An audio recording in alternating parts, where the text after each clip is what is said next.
ఆంధ్రప్రదేశ్లో కొత్తగా ఏర్పడిన ఎన్డీఏ ప్రభుత్వం తను మేనిఫెస్టోలో చెప్పినట్టుగానే వృద్ధులకు 4,000 అలాగే దివ్యాంగులకు 6,000 రూపాయల పెన్షన్ అయితే జూలై 1వ తేదీన ఈ మేరకు వాలంటీర్లతో కాకుండా గ్రామ వార్డు సచివాలయ ఉద్యోగుల ద్వారా ఇంటింటికి నేరుగా పంపిణీ చేయడం జరిగింది. ఈ పంపిణీ కార్యక్రమంలో ఎమ్మెల్యేలు, మంత్రులు, ఎన్డీఏకు సంబంధించిన వివిధ స్థాయి నాయకులు కూడా ఈ కార్యక్రమంలో పాల్గొనడం అయితే జరిగింది. అయితే ఇంతకు ముందు మనకు వాలంటీర్లు ఇంటింటికి పంపిణీ చేస్తుండగా ఉద్యోగులు పంపిణీ చేసిన సందర్భంగా అనేక మంది అనర్హులు ఈ పెన్షన్ తీసుకుంటున్నట్టుగా ఉద్యోగులు అయితే గుర్తించినట్టు తెలుస్తోంది.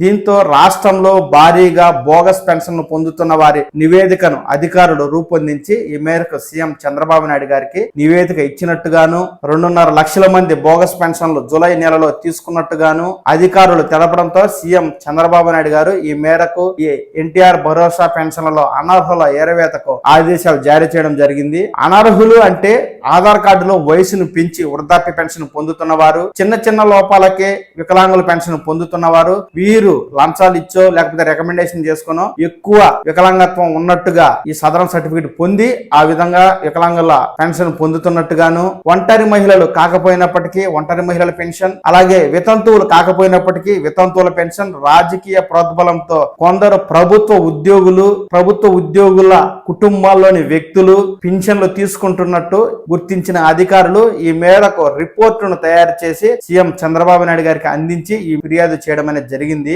అలాగే ఈ కార్యక్రమంలో పాల్గొన్న ఎమ్మెల్యేలు, మంత్రులు, వివిధ స్థాయి రాజకీయ నాయకులకు అనేక మంది అర్హులైనటువంటి వారు కూడా ఫిర్యాదు చేయడం జరిగింది. మేము అర్హులము, మేము పెన్షన్ కి పెట్టుకున్నప్పటికీ మాకు పెన్షన్ మంజూరు చేయకుండా పలానా వారికి మంజూరు చేయడం జరిగింది, వారు అనర్హులు అంటూ కూడా అర్హులైనటువంటి వృద్ధులు, వికలాంగులు నాయకులకు కూడా ఫిర్యాదు చేయడంతో ఈ మేరకు నాయకులు కూడా జిల్లా స్థాయి అధికారులకు ఈ అనర్హుల పెన్షన్ విషయమై కంప్లైంట్ చేయడం అనేది జరిగింది. దీంతో ఈ పెన్షన్లలో అవకతవకలపై సీఎం చంద్రబాబు నాయుడు గారు ఈ మేరకు సీరియస్ అయ్యారని, ఈ ఎన్టీఆర్ భరోసా పెన్షన్లపై అనర్హులను గుర్తించి ఏరివేయాలంటూ ఆయా జిల్లా కలెక్టర్లకైతే ఇప్పటికే ఆదేశాలు వెళ్ళినట్టు తెలుస్తోంది. దీంతో మండల స్థాయిలో పెద్ద సంఖ్యలో అనర్హులు పెన్షన్ రద్దయ్యే అవకాశం ఉన్నట్టుగా కూడా మనకైతే వార్తలు వస్తున్నాయి. తెలుగు రాష్ట్రాల్లో ఈ సామాజిక కార్యక్రమాలకు నిధులను ప్రభుత్వాలు భారీగా పెంచేస్తున్నాయి. గత ప్రభుత్వం 2,000 రూపాయలు ఉన్న పెన్షన్ 3,000 చేయడం జరిగింది. ప్రస్తుత కూటమి ప్రభుత్వం 3,000 ఉన్న పెన్షన్ 4,000 రూపాయలు చేయడం జరిగింది. దీంతో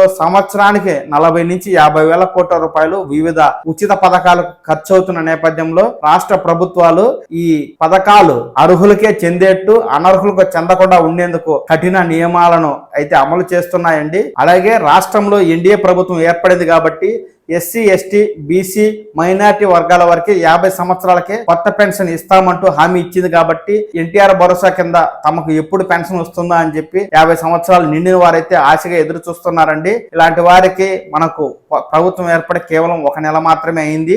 కనీసం 3 నుంచి 5 నెలల వరకు కొత్త పెన్షన్లు మంజూరు చేసే అవకాశం లేనట్టుగా మనకు తెలుస్తుంది. ప్రభుత్వం నుంచి ఈ అనర్హుల పెన్షన్ వేరువేత అలాగే కొత్త పెన్షన్ల మంజూరుపై ఎలాంటి సమాచారం ఉన్నట్టుగా నేను మీకు తెలియజేస్తాను. ఈ సమాచారాన్ని మీరు మీ మొబైల్ ఫోన్ ద్వారా తెలుసుకోవడం కోసం ఈ పవన్ టాక్స్ తెలుగు ఛానల్ని లైక్ చేసి, షేర్ చేసి, సబ్స్క్రైబ్ చేసుకోండి. నమస్కారం.